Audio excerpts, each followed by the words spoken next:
In Japan, there exists a forest where trees grow so dense that even sunlight struggles to reach the ground. A place where the wind blows, but you hear nothing. And where people do enter, but not everyone ever comes back. This place is known as Aokigahara Forest, also called the Suicide Forest. But the real question is it just a forest or something far more mysterious pulling people in? Aokigahara Forest lies at the base of Japan's iconic volcano, Mount Fuji. Spanning over 35 square kilometers, this forest isn't terrifying because of its size, it's terrifying because of its silence. The ground beneath is hardened lava, formed from ancient volcanic eruptions. Tree roots twist and crawl above the surface as if the forest itself is alive. And because of this volcanic soil, compasses often fail here, meaning once you lose your way, finding your way back becomes nearly impossible.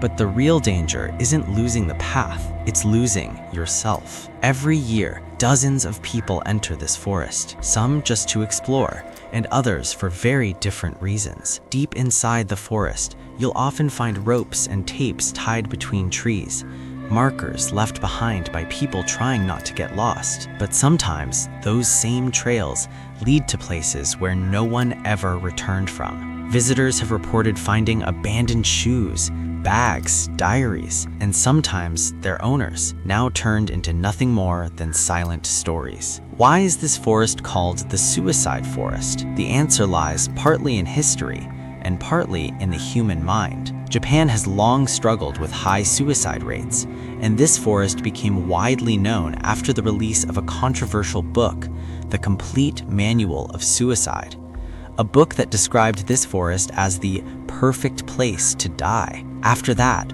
more and more people were drawn here. But is it just influence, or is there something about this place that affects the human mind in ways we don't fully understand? Many who have entered this forest have reported unexplainable experiences. Some say they heard footsteps behind them, but when they turned around, there was no one. Others claimed they felt as if something was calling them deeper into the forest, a presence unseen but undeniably there. Some even reported seeing shadowy figures, human-like but not quite human. The Japanese government is fully aware of the forest's dark reputation. At the entrance, you'll find signs that read, "Your life is precious.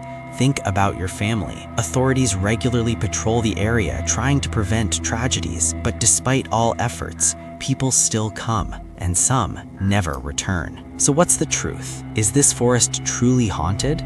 Or is it all a creation of the human mind? Scientists suggest that the dense vegetation absorbs sound, creating an unnatural silence. This silence can disorient the brain, causing anxiety, hallucinations, even paranoia. But can science really explain every story, every disappearance, every chilling experience? Or is there something beyond explanation? There was once a man who entered this forest carrying a camera. He recorded his journey step by step. At first, everything seemed normal, but as he went deeper, his voice began to change. He kept saying, "I feel like something is following me." His breathing grew heavier, the camera shook, and then the recording suddenly stopped. The man was never found, and what happened to him remains a mystery. So what do you believe? Are these just stories, urban legends created by fear? Or is there truly something within this forest that pulls people in? Some believe restless spirits wander here,